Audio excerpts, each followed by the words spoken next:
एक ऐसी कहानी जो सच और अफसाने के बीच की लकीर को धुंधला कर देती है। सोचिए, एक आदमी टोक्यो एयरपोर्ट पर उतरता है और उसका पासपोर्ट एक ऐसे देश का है जो दुनिया के नक्शे पर है ही नहीं। आज हम टॉरेट के आदमी की इसी अविश्वसनीय और रहस्यमयी कहानी की तह तक जाएंगे। जरा सोच कर देखिए, एक बिजी एयरपोर्ट पर इमिग्रेशन की लाइन में एक शख्स आता है जिसके पासपोर्ट पर एक ऐसे देश का नाम लिखा है जिसका कोई वजूद ही नहीं है। क्या किया जाएगा? यही एक सवाल इस पूरी हैरत अंगेज कहानी के सेंटर में है। बात है 1954 की। जगह है टोक्यो का हैनेडा एयरपोर्ट। सब कुछ बिल्कुल नॉर्मल था, जैसा रोज होता है। यात्रियों की भीड़, अनाउंसमेंट्स। लेकिन उस दिन एक अजनबी के आने से सब कुछ बदलने वाला था। और बस यहीं से इस कहानी का सबसे बड़ा राज खुलना शुरू होता है। एक ऐसा डॉक्यूमेंट जिसने तजुर्बेकार अधिकारियों के भी होश उड़ा दिए। पहली नजर में देखने पर वो आदमी किसी भी दूसरे इंटरनेशनल ट्रैवलर जैसा ही था। वेल ड्रेस्ड, कॉन्फिडेंट, लग रहा था जैसे कोई बड़ा बिजनेसमैन हो। वो बड़े आराम से इमिग्रेशन काउंटर की तरफ बढ़ा। ये एक मामूली सी पासपोर्ट चेकिंग थी जो दिन में हजारों बार होती है। ऑफिसर बस स्टैंप लगाने ही वाला था कि तभी उसकी नजर एक ऐसी डिटेल पर पड़ी जिसने उसे वहीं रोक दिया। बस एक छोटा सा शब्द जिसने सब कुछ बदल दिया। पासपोर्ट पर लिखा था टॉरेट। क्या ये नाम पहले कभी सुना है? नहीं सुना होगा, क्योंकि ये देश दुनिया के किसी भी नक्शे पर, किसी भी ऑफिशियल लिस्ट में मौजूद ही नहीं था।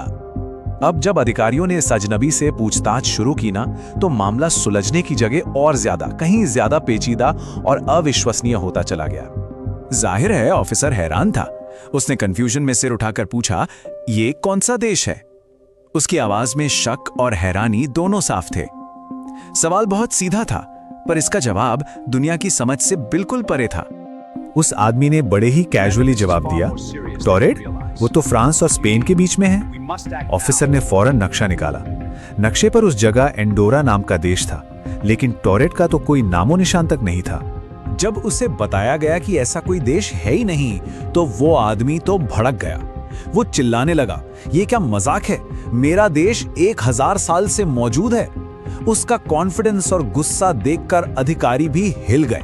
और मामला और भी अजीब तब हो गया जब उसके सामान की तलाशी ली गई। उसके पासपोर्ट पर जापान समेत कई देशों की बिल्कुल असली वीजा स्टैंप लगी हुई थी। उसके पास अलग अलग देशों की करेंसी थी, और तो और उसकी कंपनी के जो डॉक्यूमेंट्स थे वो भी हर तरह से असली लग रहे थे। अब अधिकारी पूरी तरह से कंफ्यूज थे। उन्होंने इस गुत्थी को सुलझाने के लिए उसे रात भर अपनी निगरानी में रखने का फैसला किया। उन्हें क्या पता था कि ये राज और भी गहरा होने वाला है। अधिकारियों को लगा कि शायद कोई फ्रॉड है, हो सकता है कोई जासूस हो, तो उसे पास के ही एक होटल में कड़ी सिक्योरिटी के साथ ठहरा दिया गया ताकि अगली सुबह उससे और पूछताछ की जा सके। और सिक्योरिटी भी कोई ऐसी वैसी नहीं थी। सोचिए, कमरा 15वीं मंजिल पर था। खिड़की ऐसी थी जिसमें कोई बैल्कनी नहीं थी, मतलब बाहर निकलने का कोई रास्ता ही नहीं। और दरवाजे के बाहर 24 घंटे 2 गार्ड्स तैनात थे। भागना नामुमकिन था। अगली सुबह जब दरवाजा खोला गया तो कमरा खाली था। वो आदमी हवा में गायब हो चुका था। और सबसे अजीब बात यह थी कि कमरे में जोर जबरदस्ती का कोई निशान तक नहीं था। खिड़की और दरवाजा अंदर से बंद थे। और वो आदमी तो गायब हुआ ही, साथ में उसका वो अनोखा पासपोर्ट और सारे डॉक्यूमेंट्स भी गायब हो गए थे, जैसे वो कभी वहां था ही नहीं। तो ये क्या था? क्या ये कहानी सच्ची है या बस एक अफवाह जिससे बढ़ा चढ़ाकर सुनाया गया? चलिए अब जरा इसकी सच्चाई की पड़ताल करते हैं। इस अविश्वसनीय घटना को एक्सप्लेन करने के लिए ना 3 मेन थ्योरी सामने आती हैं। क्या वो किसी दूसरे ब्रह्मांड से आया था? क्या ये एक सोची समझी साजिश थी, या फिर ये सिर्फ एक मनगढ़ंत कहानी है? सबसे दिलचस्प थ्योरी तो है पैरेलल यूनिवर्स की।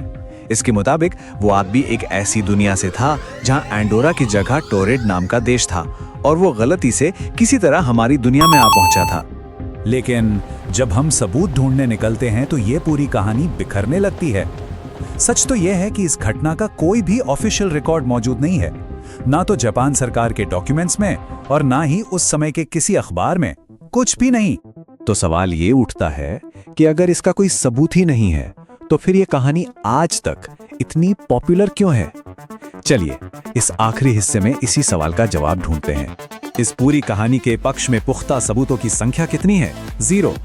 एक भी ऐसा डॉक्यूमेंट या गवाह नहीं है जो इसे सच साबित कर सके।